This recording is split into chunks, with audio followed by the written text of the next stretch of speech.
Mr. Kisejabing told us in August last year that he traveled all the way to UK to interview Sam Mahama, John Mohammed's brother, intermediary 5.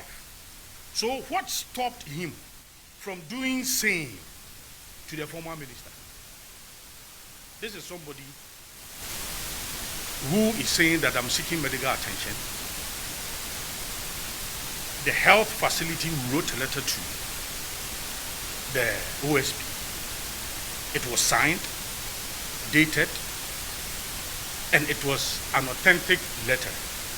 So if you think that you need a person badly for your investigation, just as you travel to UK to interview Sam Mahama, what then stop you from doing same to former finance minister? What is so urgent that you cannot wait? What is so urgent that if you could have waited 2 years before he interviewed Sam Mahama in the famous Airbus issue, then why this haste? And even if you do the calculations, we are talking about just within the space of 2 weeks. So you request the presence of somebody. The person say that I'm out of the jurisdiction for medical attention. You have received letters from his lawyers. You have received letters from the hospital signed by a medical doctor. And all of these correspondence is just within 2 weeks.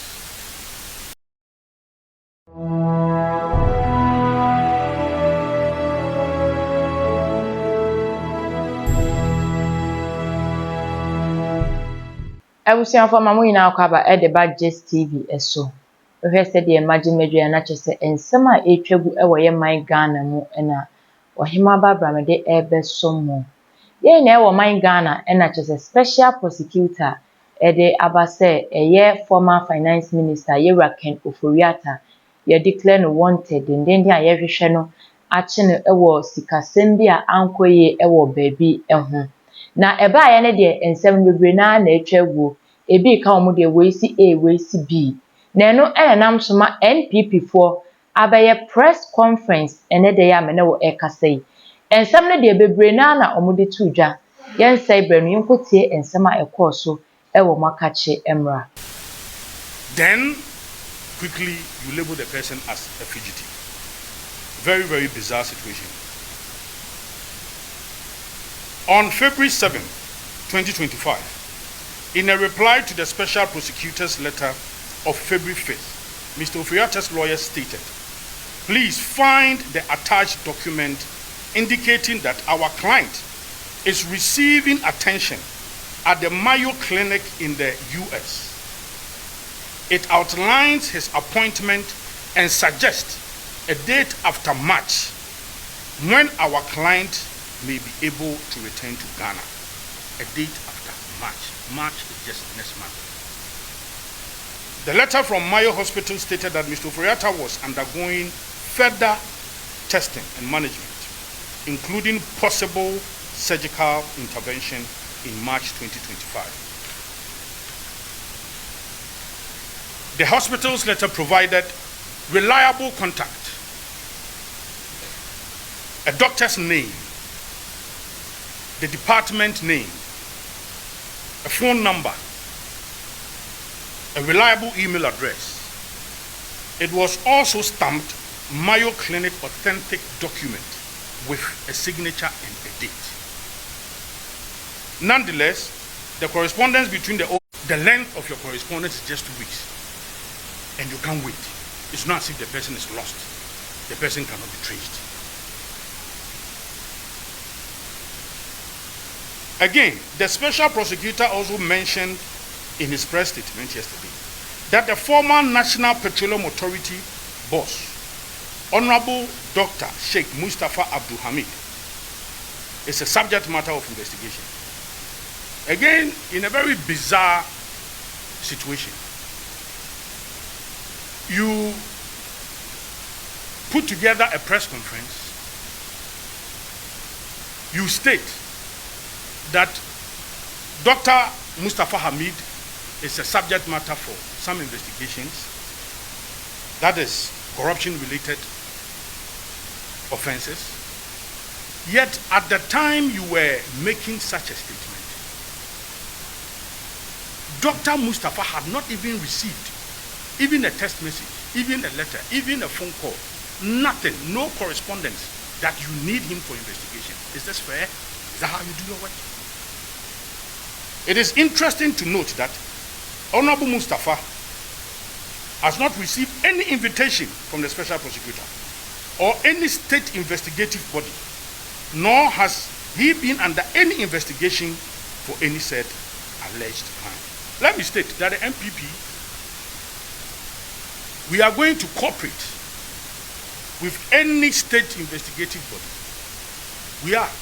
The NPP, our members, past CEOs, past officials, anybody, we are going to fully cooperate. Let it be known that the new patriotic party and our members are law-abiding and will cooperate fully with any state institution. But however, we will reject any form of political harassment.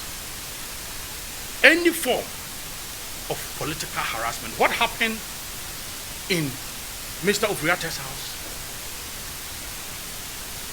is very unfortunate. We are not in a jungle. What happened there? And for the special prosecutor to even say that his intelligence revealed that what happened in Mr. Ofori Atta's house was staged, managed. It was staged by himself. It's very unfortunate. When especially we have CCTV footages showing all of these men in uniform, all the vehicles used, and one Japa leading the men. So the OSP got it wrong. What kind of intelligence is he gathering? What kind of intelligence? Ladies and gentlemen of the media, let's move on to the next issue. The government's illegal directive to nullify or to revoke public service appointments made after December 7th, 2024 is regressive, potentially detrimental to the democratic gains and governance in Ghana. The President's directive to the Chief of Staff instructing heads of government agencies to nullify or to revoke all public service appointments made after December 7th is poorly conceived, illegal, and profoundly damaging to the hardworking Ghanaian. This decision contradicts the core principles of job creation, which the ruling party promised through its 24-hour economy. We were here in Ghana, we were told that the 24-hour economy will provide jobs in the morning, some will go in the afternoon, others will go at night. So what happened? Mr. President, in addition to its devastating effect on individuals and families, the directive lacks legal foundation and compromises the integrity of Ghana's public service recruitment processes. Public service recruitment in Ghana is not arbitrary. It follows strict bureaucratic processes with multiple levels of approval before hiring a personnel.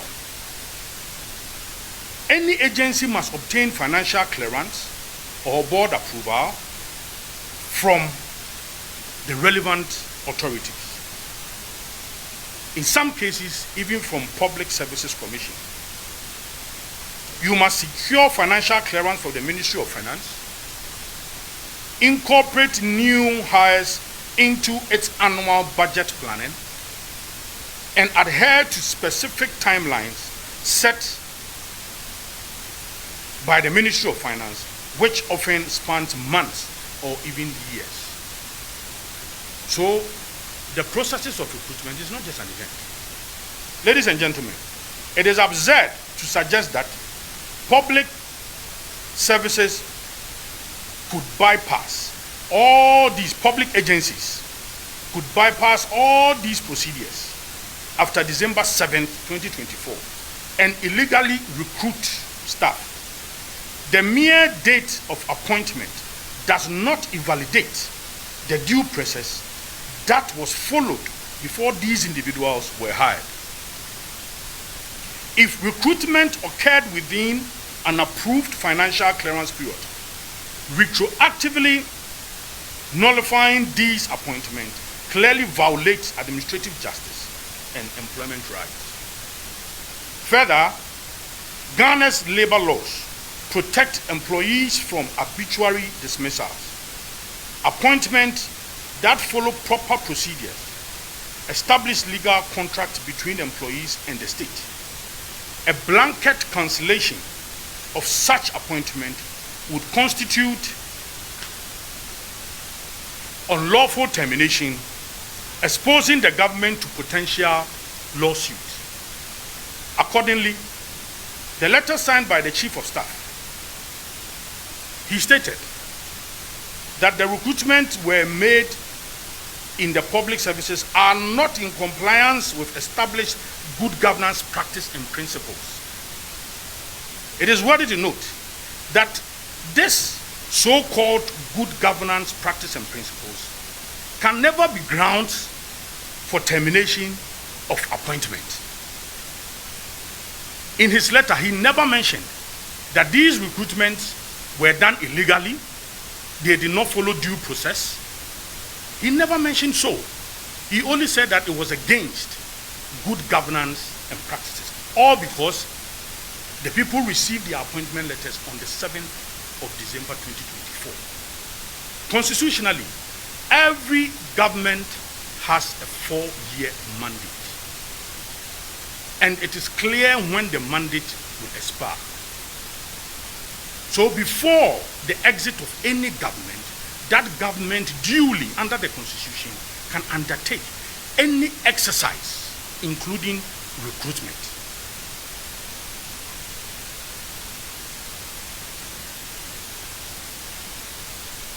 Ladies and gentlemen, this revocation will destroy livelihoods. We are talking about the police, those who have been recruited, police, military. We are talking about fire service, immigration, SEPs. We are talking about GRA. We are talking about all institutions. So we are talking about thousands of jobs, mass unemployment. The most immediate and devastating consequences of this directive is the mass unemployment. Thousands of Ghanaians who have legally secured jobs will suddenly find themselves without work, not due to incompetence or redundancy or any illegality, but because of a certain political expediency. This decision will also plunge thousands of families into financial distress, worsening the already difficult economic condition. It will also discourage young professionals from pursuing careers in public service, as it indicates that job security is subject to a political current. The government must recognize that public service appointments are not gifts. They are legitimate job opportunities, and through due process, these affected workers are not just numbers. They are fathers, they are mothers, they are recent graduates, they are breadwinners. They have committed themselves to national service. Their fate should not be decided by politically motivated directive. The New Patriotic Party has a duty to defend Ghanaians against such unjust directive. We will not support the Mahama administration in destroying the livelihoods of Ghanaians who have gone through the process to secure their appointments. On December 19, 2016, when the NDC lost, I recall the former President Mahama, then now President Mahama, through the same chief of staff, made key appointments. In fact, on the 16th of December 2026, that was when they appointed the Auditor General, the former Auditor General, Mr. Domlevo, who is part of the discredited ORA. Key appointments were made. Mr. Joseph Whittle, Miss Josephine Nkrumah, and Mr. Daniel Domlevo to lead SHRAJ, National Commission for Civic Education, and the Office of the Auditor General, respectively. Additionally, on December 20th, 2016, President Mahama, through the Finance Ministry, also increased, I recall, the National Service Allowance from 350 Ghana cedis to 549 Ghana cedis, effective January 2017. Ladies and gentlemen, the NPP government under President Kufuor did not cancel these appointments. We honored them. Likewise, we did not dismiss John Mohammed's last-minute appointment or last-minute increase to the National Service Allowance. We honored all of these. This is how democratic governance should function. It's supposed to be a continuum. Therefore, President Mahama cannot revoke the appointment of these recruitments. Just as President Kufuor took responsibility for his last-minute appointment in 2016, he must also take responsibility for the appointment made legitimately, whatever date within 2024. Now, because this directive lacked basis and it was not well grounded in law, you realize that there have been a lot of abuses. When you go to Ghana Water, I saw a communique from the Chief Executive Officer saying that for him, he has revoked all appointments from November 2024. Why? Because when he took office, he noticed that the appointment made at Ghana Water were in November 2024. So if he is supposed to stick to the directive of the Chief of Staff, he will not get anybody to sack. So he had to go back to November 2024. Very bizarre. So because this directive lacked proper legal grounding, it's been a subject of abuse by so many state institutions. And this is very, very unfair. We urge Ghanaians whose livelihood are at risk due to this unfortunate directive from President Mohammed's administration to remain strong and recognize that the New Patriotic Party is dedicated to protecting their legitimate jobs. The NPP will fully support any legal action to undo this illegality, this wrongful termination of appointment. I am already in court. I've already directed my lawyers. Today, as I speak, they will serve all processes. They are going to file all processes today. We are in court to challenge the unconstitutional act of the president, and the New Patriotic Party will support any legal action to undo this illegal and wrongful termination of appointment. We also encourage the affected persons to come together and seek legal redress. Ladies and gentlemen, President Mohammed's administration is a growing disaster, particularly in the fight against corruption. As you know, the government established oral committee. For us, it looks like the committee was just set up as a political persecution mechanism. Ebusianfo otrofo osemedansini ewo abrochire nipa odi omonima odi nsemi etu dwa lawyer Henry Nana Boache a oye NPP national organizer ensem a waka nyina ne se eye January 31st let be eba abontin se Yewura Ken Ofori Atta yehia no ema one ne lawyer fo edi nkomo ma eye lawyer no de letter ba abontin se Yewura no sabre ya omo ne ye kase ye ade a ne ho edodo nti no watia ne nanchi a okọ broni krom a okọ akọje ayarehwe nye se bia omo de no esie anase mpo no wadwane akọhye ba bia anase watete na sese na omo declare no wanted kra no kame akọye se bia Yewura no wakodi boni bia echen so ama omo afre na on pese obeba na chese omo pese obi ahu se bia wo ye konfo anase se but entisa na Yewura Ken Ofori Atta ya de a wadi kan de ababontin se ne ho emfa no enu nti so omo afre na wo made ana chese woje ayarehwe nye se bia wadi boni bi na ode ne ho akwakote nti be ya omunya abotre emfama no na se bra no so na Yewura Ken Ofori Atta ebedru oman Ghana onu ankasa na nabi ene NPP for maka ina no mbedi animu na omoyi eye oman ni ina asutire se Yewura no okoya awabanti no emra kwan a esese omode ne faso no ombetumi de afaso na for now no de se de be ya papa no obetumi enya na sumdwe na obetumi a respond to treatment ni nti no omunya huhu sem ne wadwane wayese wawia we no na nka asem no etu ntwa for now na se nyame ya na dom na ne hoto na obedru oman Ghana omo ankasa no ebeyi no apie na se busia we ni ensem a eye NPP for press conference e course yina no omode tu dwa na se omo eye dwuma de titire for Yewura Ken Ofori Atta woni amoya adwana so ne amonya ade for agentwe no eto comment section wo efwa me uwia no wa subscribe to Gist TV said de be ya video bi atoma obenya bi ahwe na wa like na afi wa share so e de ama wonu bi na onu so enya bi ahwe aha enam de mu AC medase makram